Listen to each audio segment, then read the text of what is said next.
là où vous êtes. Là où vous êtes. Vous n'êtes jamais seul. Ne dites jamais que je suis seul. Vous n'êtes jamais seul. Vous êtes toujours avec, dans les yeux d'Allah subhanahu wa ta'ala.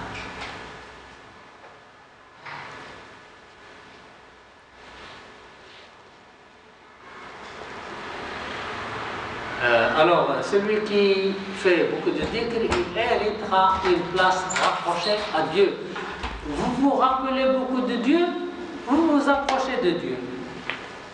Celui qui oublie Allah, il est loin. Alors, celui qui oublie Allah, il est loin. Celui qui se rappelle d'Allah, il est proche. Autant que vous vous rappelez d'Allah, vous vous approchez. Vous vous approchez, jusqu'à ce que vous serez parmi les premiers qui entrent au paradis sans jugement. Il y a des gens qui entrent au paradis sans jugement.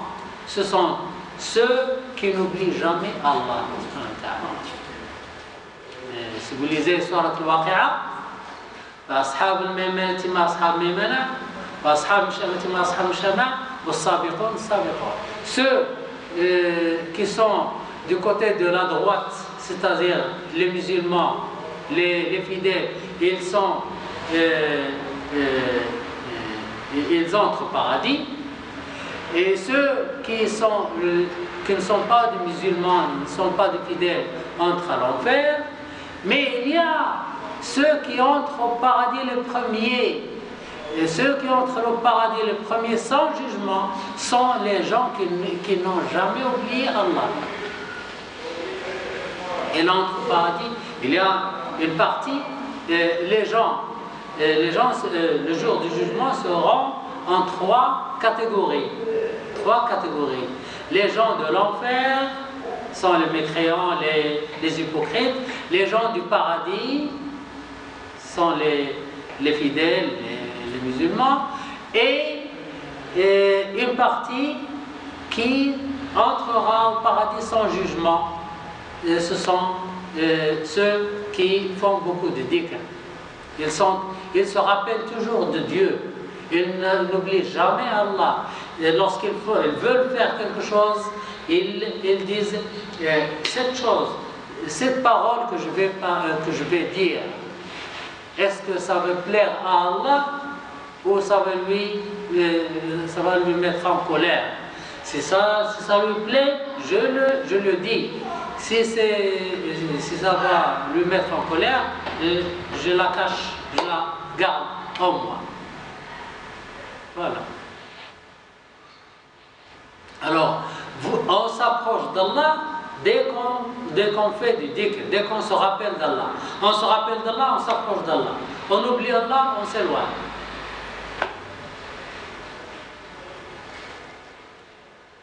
Allah subhanahu wa ta'ala ouvre une des plus grandes portes de la connaissance.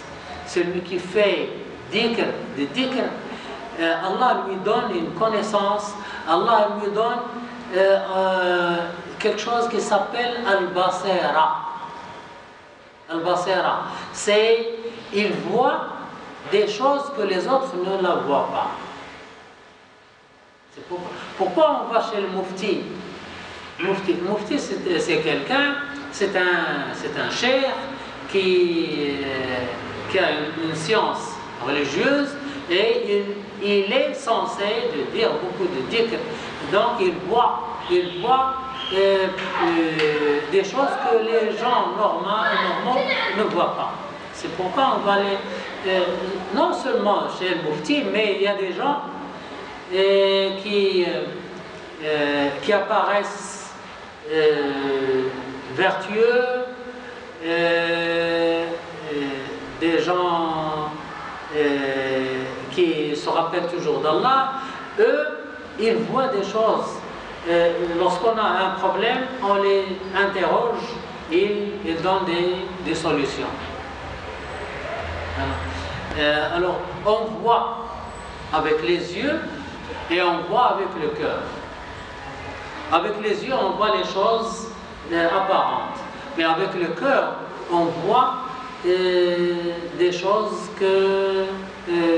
on trouve des solutions à des problèmes avec le cœur.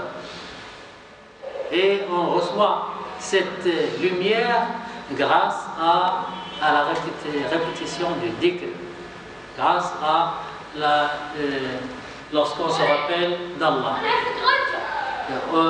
Dès qu'on se rappelle d'Allah, on reçoit la lumière. C'est quoi le dhikr? Ce sont des expressions du Coran. Alhamdulillah se trouve dans le Coran. Allah Akbar dans le Coran. La ilaha illallah dans le Coran. Subhanallah dans le Coran. Le dhikr, ce sont des expressions du Coran. Et le Coran, c'est la parole d'Allah. Et la parole d'Allah, c'est une lumière. Alors, lorsqu'on remplit le cœur du Coran, on remplit le cœur de la lumière. Et cette lumière donne al-basira. Al-basira, c'est on voit des choses, on regarde, regardez, Imam Malik, non, Imam Shafi'i. Imam Shafi'i veut apprendre cette science, la science de Firasa et du savoir. Il va chez son professeur, il apprend.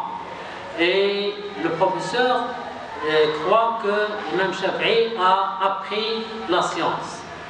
Il lui donne un examen. Il lui dit, aujourd'hui, tu as un examen. Je vais voir si tu as appris la science ou pas. Il sort dans la rue, il voit un homme. Et le professeur dit à Imam Shafi'i, quel est le métier de cet homme? Imam Shafi'i dit, c'est un menuisier. Et le cheikh dit non, il vend de l'huile. Imam Shafi'i dit non, c'est un menuisier. Alors il vend chez l'homme. Salam alaikum, alaikum salam. S'il vous plaît, quel est votre métier? Et l'homme dit, je vends de l'huile. Et le cheikh dit, tu vois, il vend de l'huile.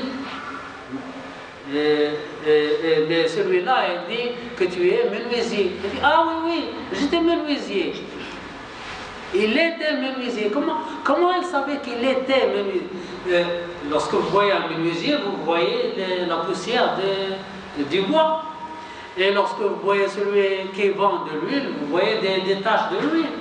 Mais cette personne n'a pas de la poussière de bois. Et même Shafi'i sait qu'il était menuisier. Alors, lorsqu'on s'approche d'Allah, on voit des choses. Omar ibn Khattab était le chef des musulmans à son époque. Après Abu Bakr, il était Omar. Il a envoyé